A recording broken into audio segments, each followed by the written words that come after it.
नमस्कार, आप देख रहे हैं 24 समाचार। जातिगत आरक्षण, एसटी/एससी एक्ट जैसे ज्वलंत मुद्दों पर राष्ट्रीय सवर्ण दल की अहम बैठक 1 तारीख को आयोजित की जा रही है। बैठक आयोजन से पूर्व प्रदेश अध्यक्ष ने मीडिया के सामने रखा अपने विचार। राष्ट्रीय सवर्ण दल एक पंजीकृत राजनीतिक संगठन है और ये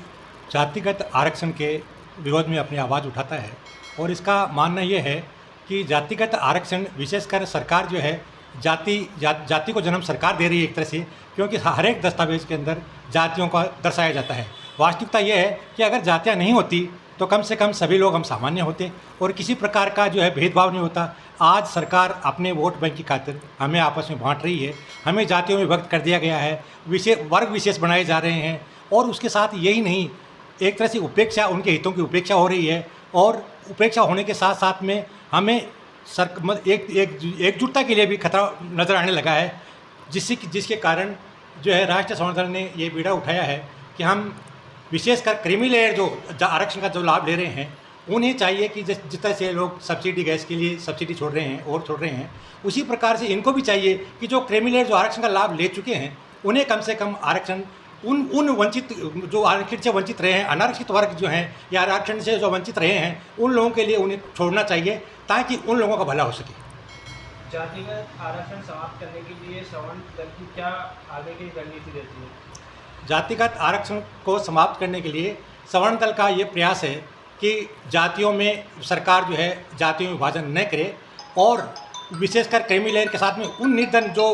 वंचित रह पाए हैं शिक्षा के क्षेत्र के अंदर, रोजगार के क्षेत्र में, उन लोगों के लिए जो है सरकार इस प्रकार की सुविधा मुहैया उपलब्ध कराए। साथ ही जैसे जाति के हिसाब से, अगर मान लो जाति के हिसाब से उनको श्रेणीवार आरक्षण की सुविधा दी जा रही है, तो उन्हें किसी विशेष रूप के अंदर जैसे शिक्षा और चिकित्सा इस प्रकार के क्षेत्रों के अंदर जो है, तो शिक्षा के क्षेत्र में तो कम से कम ये जातिगत के आधार पे आरक्षण होना ही नहीं चाहिए, क्योंकि इससे क्या देश की बुनियादी जो नींव है वो कमज़ोर होती है। और जो शिक्षा के नाम पर या शिक्षा के बल पर धरातल पर जो परिश्रम करके और अपनी दक्षता जाहिर वो करता है, उपलब्धि अर्जित करता है, उसको जो है जानबूझ करके सरकार ने आरक्षण का लाभ दे करके और उसे पंगु बना दिया है। ऐसी स्थिति के अंदर क्या है कि उनका सोचना ये है कि बिना मेहनत के भी उन्हें जो है आसानी से सरकारी नौकरी